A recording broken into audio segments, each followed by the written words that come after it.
అరే, ఈ సోను పావురానికి ఏమైనా పిచ్చి పట్టిందా ఏంటి? ఆహారం తెచ్చుకోకుండా ఆకులు తెచ్చుకుంటున్నాడు. సోను పావురం, నాకు తెలుసు నువ్వు ఈ బొట్టలో కనీసం 20 ఆకులైనా వేసుంటావు. కానీ నువ్వు ఎంతకి ఈ ఆకులు ఎందుకని జత చేస్తున్నావు? గ్రీన్లాండ్ అడవిలో చాలా అందమైన వాతావరణం ఉంది. ఈ రోజు సూర్యుడు రాలేదు, అలాగే చల్లని గాలి వీస్తోంది. అరే, ఎంత అందమైన వాతావరణం ఉందో! ఇంత వేడిని భరించిన తరువాత ఇంత మంచి వాతావరణం చూసి చాలా సంతోషంగా ఉంది. ఒకవైపు అడవిలో జంతువులన్నీ సంతోషంగా ఉండగా ఇంకోవైపు సోను పావురం చాలా నిరాశగా ఉంది. ఇప్పటి నుండే ఇంత నల్లని మబ్బులు చల్లగాలి వేస్తుందంటే మరి వర్షాకాలం వచ్చేసరికి పరిస్థితి ఎలా ఉంటుందో? ఈ విషయం గురించి ఆలోచిస్తూ తను టీను పిచ్చుక దగ్గరకు వెళ్ళింది. అరే ఓ టీను పిచ్చుక, ఈ రోజు మీ ఇంట్లో తినడానికి ఏముంది? విషయం ఏంటంటే ఈ రోజు నా రెక్కలు నొప్పిగా ఉన్నాయి, అందుకే నేను భోజనం వెతకడానికి వెళ్ళలేను. క్షమించండి పావురం అన్నా, నేను నాకు అలాగే నా పిల్లలకి సరిపడేంత ఆహారం మాత్రమే తెచ్చుకుంటాను. దాన్నే తిని పడుకుంటాము. అంటే దీని అర్థం నువ్వు ఒక రోజుకి సరిపడా ఆహారం మాత్రమే నువ్వు వెతికి తెచ్చుకుంటావా? రేపటి భోజనం గురించి నీకు చింతలేదా? అరే సోను, ఎందుకు నువ్వు నా భార్యను విసిగిస్తున్నావు? రేపటి విషయం రేపు చూసుకోవచ్చు. రేపటి గురించి ఆలోచిస్తూ కూర్చుంటే పడుకోలేం మనం. పద డార్లింగ్, మనం వెళ్ళి పడుకుందాం. దాని తర్వాత సోను పావురం ఏం మాట్లాడకుండా అక్కడ్నుండి చింకీ గోరింక దగ్గరకు వెళ్ళింది. చింకీ గోరింక, నాకు చాలా ఆకలి వేస్తుంది. నీ దగ్గర తినడానికి ఏమైనా ఉందా? పావురం అన్నా, ఒకవేళ మీరు కొంచెం ముందే వచ్చి ఉంటే మేం మాతో పాటు మీకు కూడా ఆహారం పెట్టేవాళ్ళం. కానీ ప్రస్తుతానికి మా ఆహారం అంతా అయిపోయింది. తన మాట విని పావురం అక్కడ్నుండి వెళ్ళిపోయింది. ఇలా తను చాలా ఇళ్లకు వెళ్ళింది. కాని తనకి రేపటి గురించి ఆలోచించేవాళ్లు ఒక్కరు కూడా కనిపించలేదు. ఇంకా తను అలిసిపోయి చెరువు ఒడ్డుకు వెళ్ళి ఏదో ఆలోచిస్తూ కూర్చునుంది. అడవిలో వర్షాలు పడినప్పుడు ఇంటి నుండి బయటికి రావడం కష్టమైనప్పుడు వీళ్ళు ఏం తింటారు? వీళ్ళకి రేపటి గురించి ఆలోచనే లేదు. ఈ వర్షాకాలం అడవిలో సగానికి పైన పక్షులు ఆకలితో చనిపోతాయి. నేను ఒంటరిగా బ్రతికి ఏం చెయ్యాలి? తను ఈ విషయం గురించే ఆలోచిస్తూ అలానే చాలా గంటలు గడిచిపోయాయి. ఇంతలోనే తన ఎదురుగా దేవత ప్రత్యక్షమైంది. సోను పావురమా, నువ్వెందుకు అంతగా బాధపడుతున్నావు? అరే, మీరు ఒక దేవతలా కనిపిస్తున్నారు. నమస్కారం దేవి. నీ గుండెల్లో ఉన్న బాధ కైలాసం వరకు వినిపిస్తుంది. ముల్లోకాల్లో ఉన్న నాకు వినిపించేసరికి నీ చెంతకు నేను రాకుండా ఉండలేకపోయాను. ఇంతకీ నీ బాధ వెనక ఉన్న కారణమేంటో చెప్పు.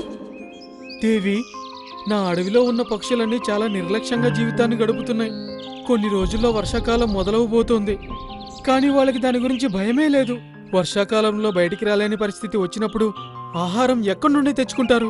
ప్రాణాలు ఎలా కాపాడుకుంటారు? ఏంటంటే ఈ విషయం గురించి ఆలోచిస్తుంటే నాకు కంగారుగా ఉంది. పావురం మాట విని దేవత ఆలోచించి ఇలా అంది. ఇక్కడి నుండి నువ్వు నీ ఇంటికి వెళ్తే అక్కడ మీ చెట్టు మీద ఒక ఖాళీ బుట్టను పెట్టుండడం కనిపిస్తుంది. ఒక ఖాళీ బుట్టనా? కానీ అది నా సమస్యకు పరిష్కారం ఎలా అవుతుంది? అప్పుడు ఆ దేవత సోను పావురం చెవిలో ఏదో చెప్పి అక్కడ్నుండి మాయమైపోయింది. ఆ తర్వాత సోను పావురం ఆహారం వెతకడానికి బయలుదేరింది. చాలాసేపు వెతికిన తర్వాత తనకొక జామ చెట్టు కనిపించింది. పోనీలే, ఒక చెట్టైనా కనిపించింది. తను ఆ జామ చెట్టు మీద నుండి ఒక జామకాయ తిని తర్వాత ఆ మొక్క నుండి ఒక ఆకును తీసుకుని వెళ్ళింది. తను తన అడవికి చేరుకోగానే పక్షులన్నీ తనని విచిత్రంగా చూడడం మొదలుపెట్టాయి.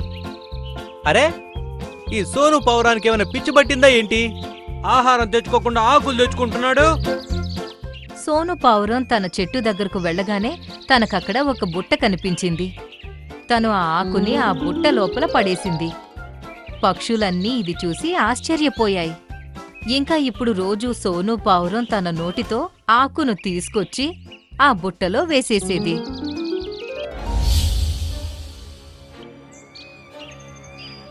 సోను పావురం, నాకు తెలుసు నువ్వు ఈ బొట్టలో కనీసం 20 ఆకులైనా వేసుంటావు.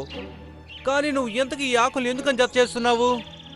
పక్షులని జాగ్రత్తగా వినండి. ఈ బుట్టని నింపాల్సిన బాధ్యత కేవలం నాది మాత్రమే కాదు. ఈ రోజు నుండి మీరు ఏ పండ్లు తింటారో ఆ చెట్టు నుండి ఒక ఆకు తెచ్చి ఈ బుట్టలో వేయాలి.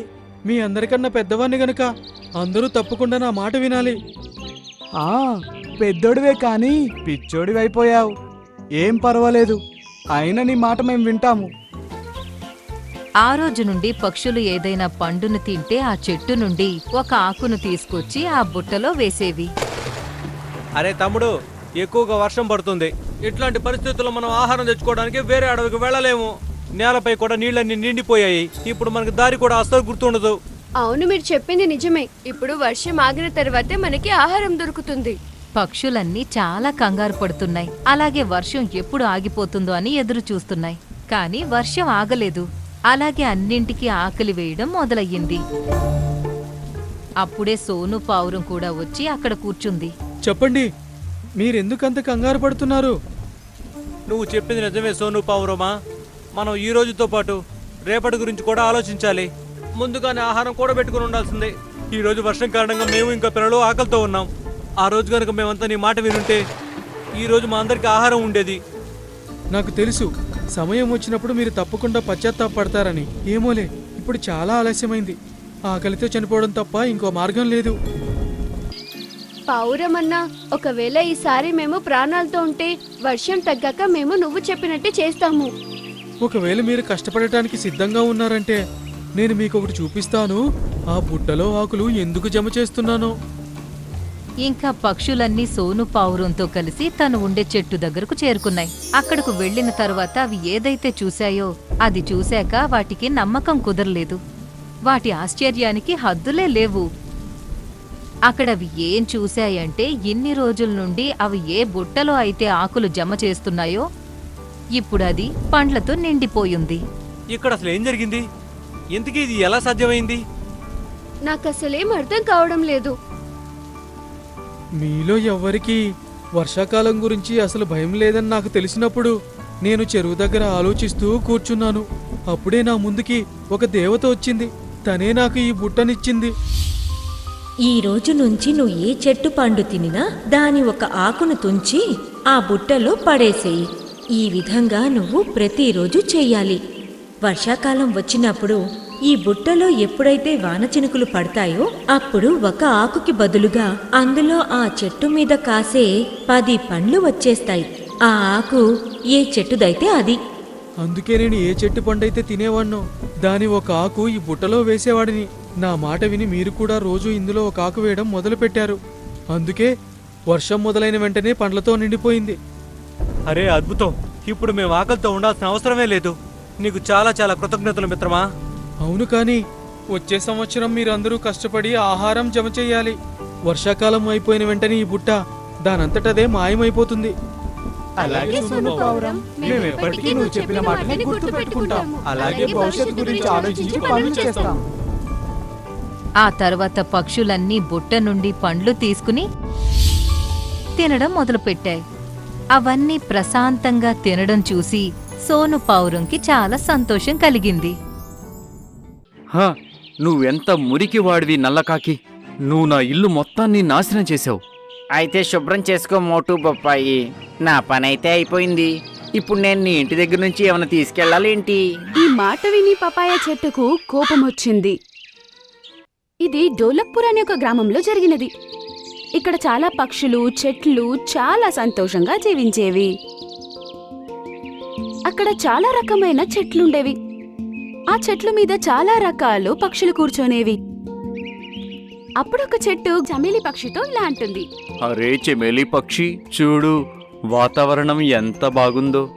నాకైతే నాట్యం చేయాలనిపిస్తోంది. అలాగే డాన్స్ ఆడు. కానీ నువ్వు డాన్స్ ఆడడానికి నీ కాళ్ళు భూమి లోపలున్నాయి కదా. అప్పుడు ఆ చెట్టు తల ఊపుతుంది.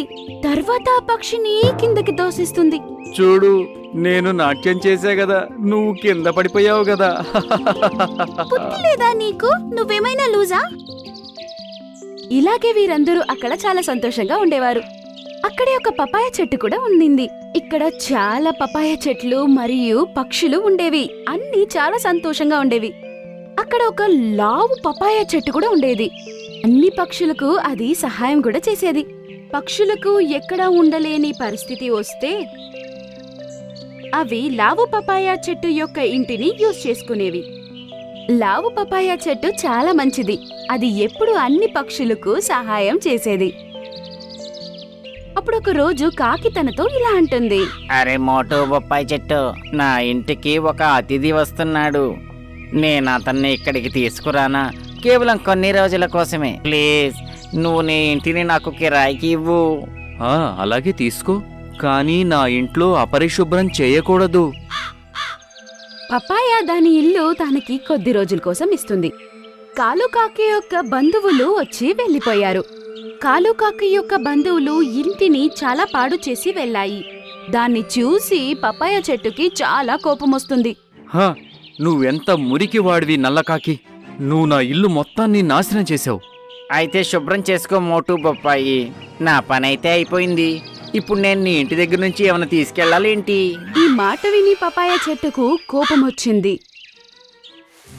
కాసేపాయాక వర్షం వస్తుంది. అందరూ వాళ్ళ వాళ్ళ ఇల్లు కట్టుకున్నారు. కాని కాలుకాకి మరియు చమేలి పక్షికి మాత్రం ఇల్లు లేదు. చమేలి పక్షి పాపం చాలా కష్టపడుతుంది, కానీ ఇల్లు కట్టుకోవడానికి దానికి ఏమీ దొరకట్లేదు. కానీ చమేలి పక్షి చాలా మంచిది. పపాయ అన్న, మీ ఇంట్లో ఉండొచ్చా? చాలా వర్షం పడుతుంది, నా పిల్లలు కూడా చాలా కష్టపడుతున్నారు. అలాగే ఉండు చమేలి చెల్లెమ్మ, కానీ నువ్వు అపరిశుభ్రం చెయ్యకు. ఇంతకు ముందు కాకి ఉండిపోయింది, అది నా ఇంటిని బాగా అపరిశుభ్రం చేసింది. కాసేపయ్యాక కాలుకాకి కూడా వర్షంలో తడిసిపోయింది. తనకు చాలా చలి వేస్తుంటుంది. మరియు తను లావు పపాయ చెట్టు దగ్గరకు వచ్చింది. బొప్పాయన్న, నన్ను కూడా నీ ఇంటిలో ఉండనివ్వు ప్లీజ్. నేను చలితో చచ్చిపోయేలా ఉన్నాను. లేదు నల్లకాకి, నా ఇంట్లో నీలాంటి మురికి వాళ్లకు అవకాశం లేదు. పైగా ఇక్కడ చమేలి ఇంకా దాని పిల్లలు ఉంటున్నారు, నీకు చోటు ఉండకపోవచ్చు. ఆ మాట వినగానే కాలుకాకి అక్కడి నుంచి వెళ్ళిపోయింది. మరియు వర్షం కూడా ఆగిపోయింది.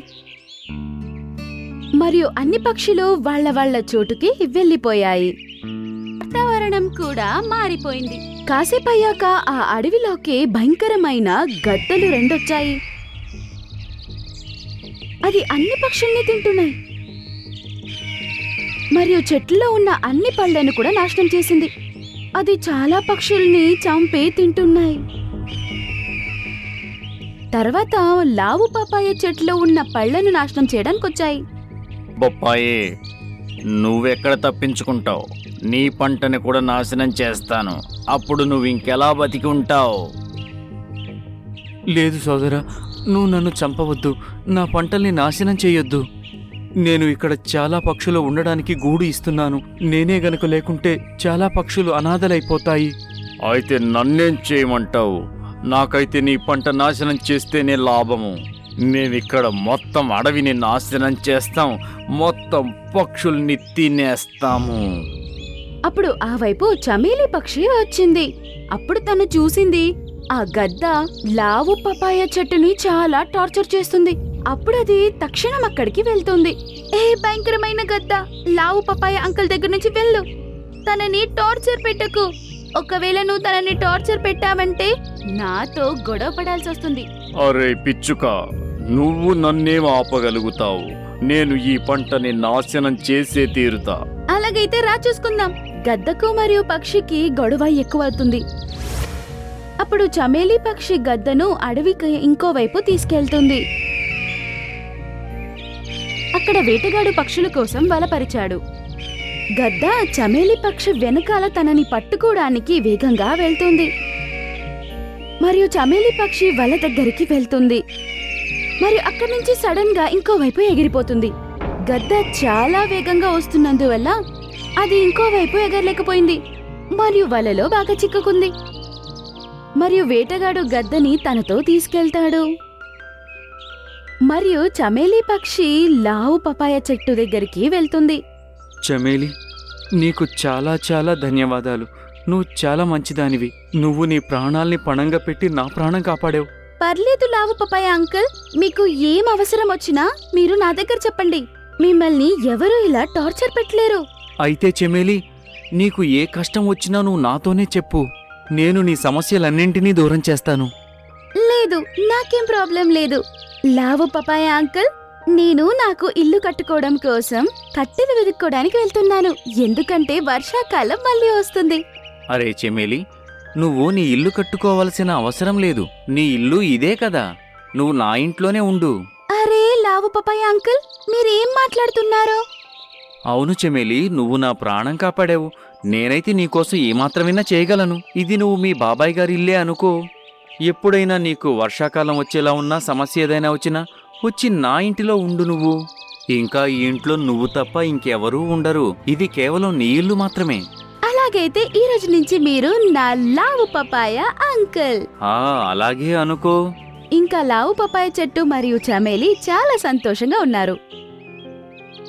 అవి రెండు చాలా సంతోషంగా ఉంటాయి. ఒకరితో ఒకరు చాలా బాగా ఉండేవి. చమేలి తన పిల్లల్ని కూడా అక్కడికి తీసుకొచ్చేసింది. ఈ యొక్క కథ నుంచి మనకేం అర్థమైందంటే, మనం నడుచుకునే విధానం బట్టి మనకి అంతా జరుగుతుంది. మనం మంచిది చేశామంటే మనకు మంచిదే జరుగుతుంది.